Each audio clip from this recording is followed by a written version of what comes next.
Welcome to this Argus Hydrogen podcast. My name is John Scott, and I'm joined by Argus's Stefan Krümpelmann, editor of the Argus Hydrogen and Future Fuels Service, and Michał Żuk, hydrogen analyst at LSEG's Data and Analytics Supply Chain and Commodities Research team. Today we'll be discussing clean hydrogen demand-side policies with a particular focus on the EU. Let's start with you, Stefan. Where are we at with EU-wide demand-side initiatives for hydrogen? Which policies are promising to be the most effective?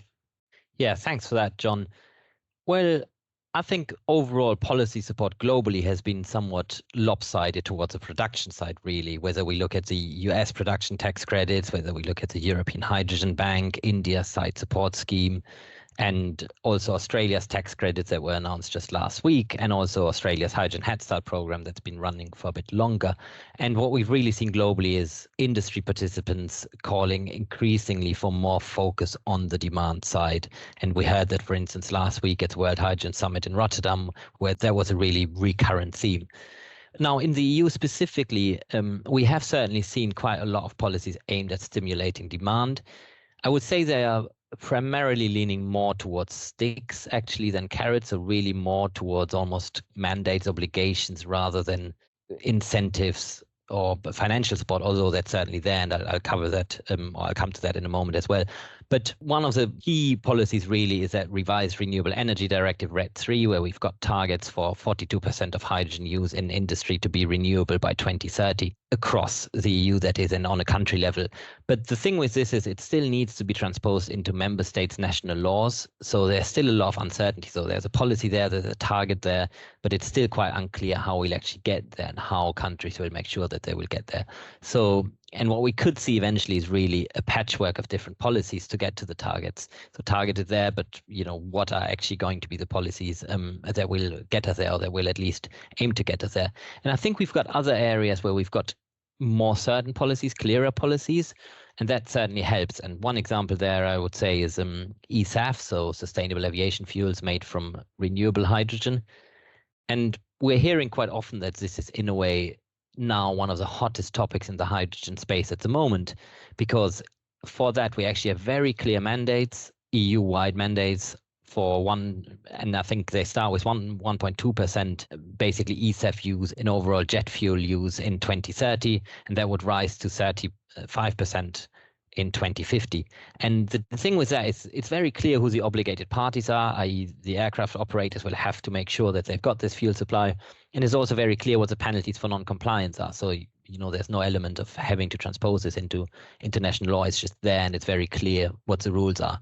And so that promises to be quite effective. And we're seeing certainly a lot more interest in these kind of projects and products since that's been out. And similarly, I think on the maritime side, we've seen there's more clarity now through the Fuel EU maritime legislation that similarly sets specific targets around the use of alternative fuels, and also makes it very clear who the obligated parties are. So we see a bit of a difference there, and I think industry, the targets and the policies we have on the industry side are really lagging a bit here, I would say. I don't know, Michał, if you've got anything specific to add to this one. I would like to stick with the transportation theme. Apart from those quite specialized applications, EU is also working on bringing hydrogen to the wider demographics, and recently it's awarded funding for development of hydrogen refueling network, and that combined with the 2030 target of having those stations in all urban centers in Europe, and as well as at every 200 kilometers along the Trans-European transport network. It could promote wider adoption of hydrogen as a fuel that is in general use, that is used by you and me or in our personal cars.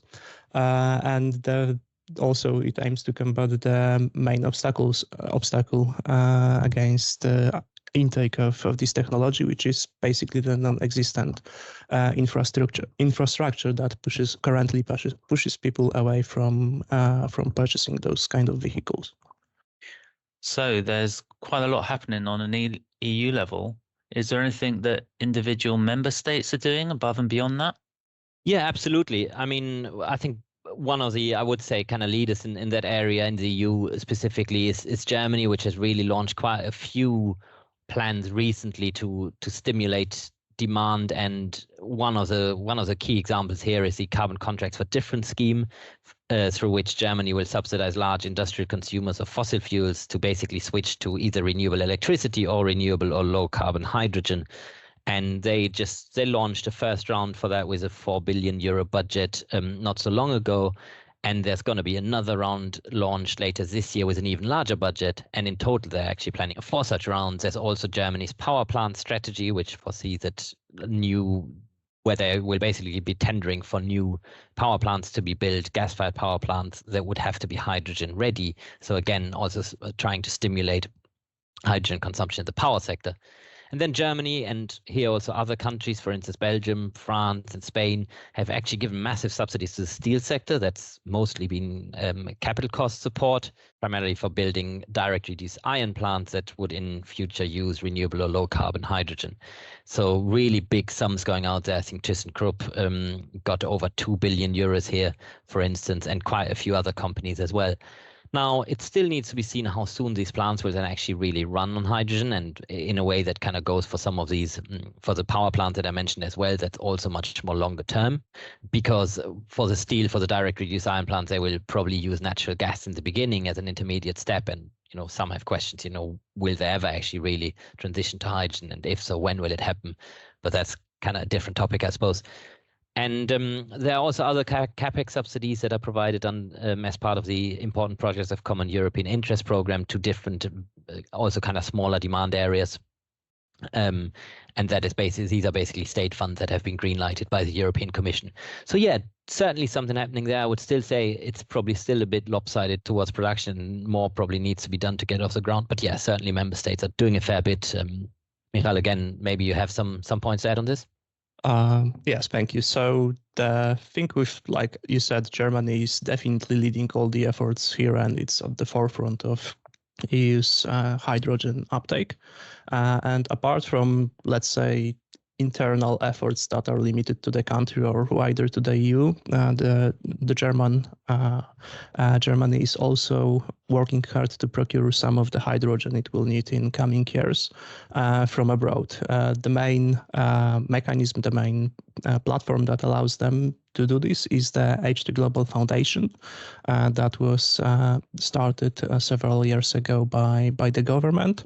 And it's a platform that is devoted to purchase of hydrogen and its derivatives from outside of the EU. For those unfamiliar with this entity, it's basically purchasing green hydrogen, renewable hydrogen, and its derivatives at market prices from abroad, and sells them to German end users at prices competitive with hydrogen produced from natural gas without use of carbon capture.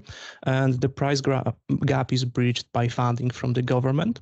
It's currently finalizing its first ammonia tender, and it's gained quite a good reputation and recognition in European Union, as well as it's been tightening its cooperation with European Hydrogen Bank. And recently, it was chosen to coordinate the purchase of Canadian hydrogen and its derivatives that were discussed in the Germany-Canada Hydrogen Alliance. So the foundation will oversee the purchase of Canadian green ammonia mainly, and secure those volumes and make sure they arrive in Germany from next year. So that's definitely something to look out to us. It will be one of the first cases of renewable ammonia coming to Europe from outside of its borders. And in February, to signify its commitment to this platform, German government pledged another 3.5 billion euros for further purchases of hydrogen using this platform. And also through the integration with European Hydrogen Bank I mentioned earlier, it opened up to other member states as well.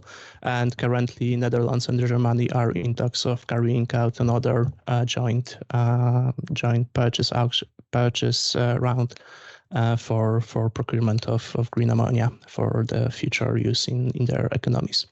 And are these measures enough to help production projects secure offtake agreements? Well, I mean, I would say it depends. I think overall it's very clear that offtake agreements still remain few and far between, really, and that has contributed to very few projects actually reaching final investment decisions. That's not just the case in the EU, that's the case globally, really.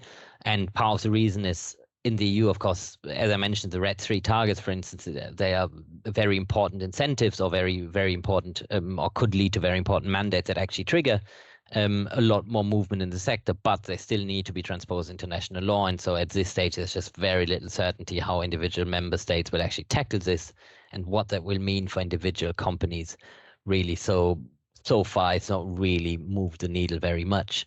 And the long process is certainly not helping there. Now, I mentioned the steel sector as well, and there are now quite a few tenders actually ongoing to secure supply of renewable or low carbon hydrogen. So in Germany, for instance, ThyssenKrupp, which I already mentioned, but also SHS in southwestern Germany, which have launched these tenders to basically buy supply. And these are, of course, companies that have been helped by these massive state subsidies, and them buying supply could certainly drive more production projects actually to realization, because it's very obvious you need the offtake if you want to get to an FID. You need it to make your business case. The other thing that I of course mentioned is eSAF, so sustainable aviation fuels, and I mentioned some people referring to it as kind of the hottest topic. And what we're hearing here is really that a lot of project developers are seeing a lot of traction in the space and a lot of potential for signing offtake agreements as aircraft operators are very keen to secure supply because they have to comply with the mandates that I mentioned. Still, however, it's not really that we've seen a flurry of FIDs for these projects either. So there is a lot of talk around these potential offtake agreements, but it's also not that it's already kind of pushed a lot of projects over the line, although it might very well be going forward. But so far, we've seen hardly any FIDs actually in the space.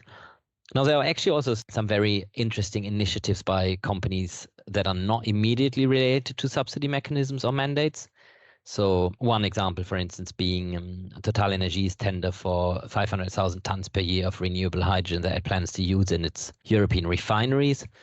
And there, the company said there's been a lot of interest. It's been heavily oversubscribed. So clearly, obviously, the future producers are trying to find, pockets of offtake also from these mechanisms, and these initiatives are certainly ones to watch going forward. So the high cost of developing low or no carbon hydrogen remains the main concern from end users. Are there any other ways besides giving money directly to producers of bridging that cost gap? So there are still first signs of this we saw in April, a bit over a month ago, when the EU updated its rule for free allocations under the emission trading system scheme. They expanded the free allocations to renewable hydrogen industry, and it will be eligible for those credits under free allowances from 2025 until 2030.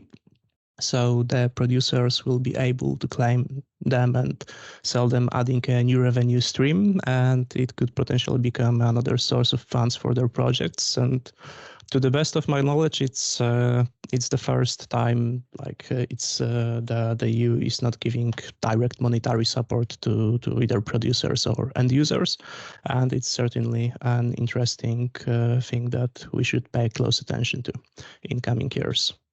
All the incentives focus on low or no carbon hydrogen, and countries can easily guarantee that users relying on domestic sources get hydrogen that meets relevant criteria. But how can they ensure that the hydrogen they import does the same?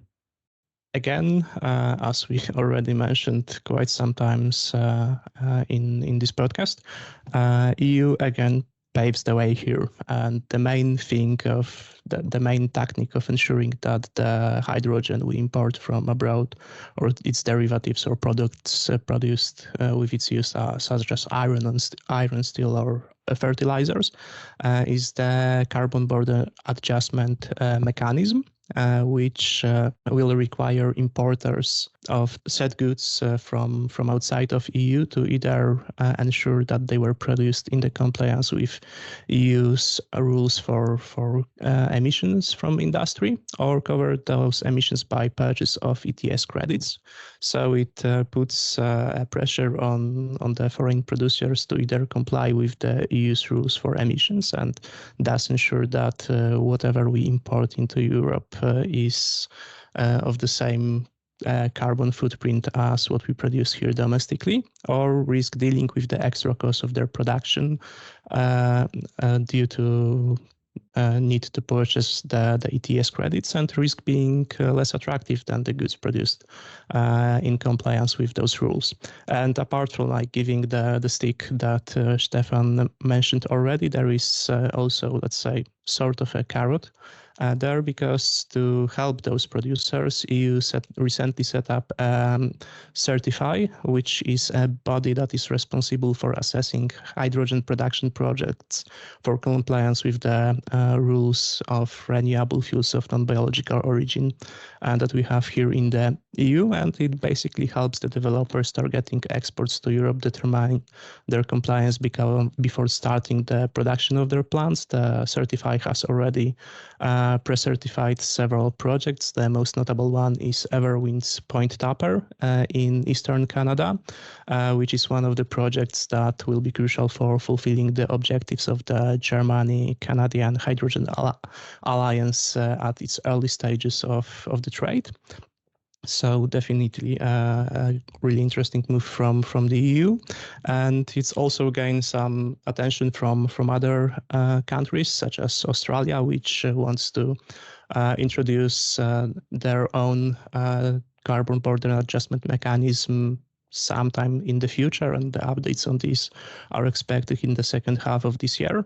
There are also some rumors about the same thing happening in the USA, but there it may be a bit trickier since this country doesn't have the obligatory carbon market similar to EU ETS there.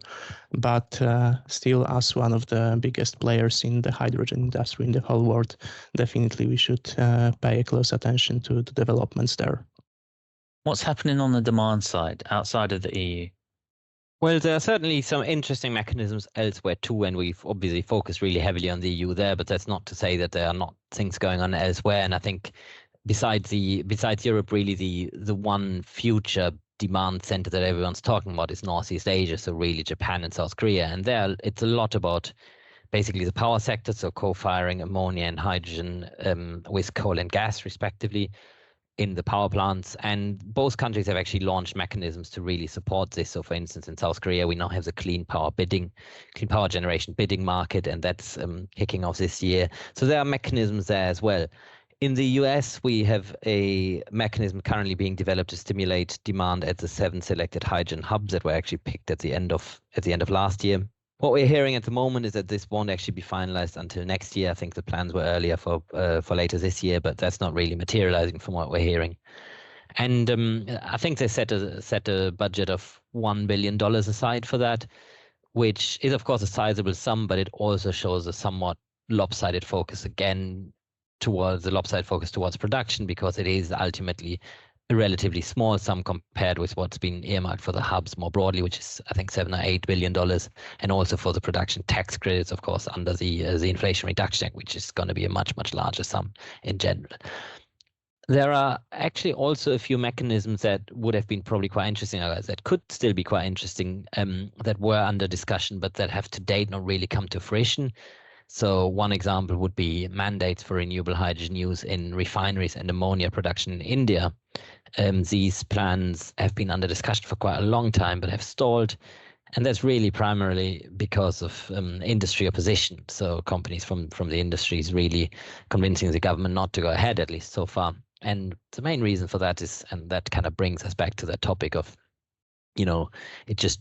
the renewable hydrogen still being too costly, not really economical. So the industry is not wanting to be, forced into actually using that, because it would just drive up their costs, because that cost gap really between renewable hydrogen and conventional supply simply remains too high, which is why we have all these mechanisms and why we're talking about them all the time. Well, that's all we have time for today. Thank you to Stefan and to Michał for your insights, and to you for listening.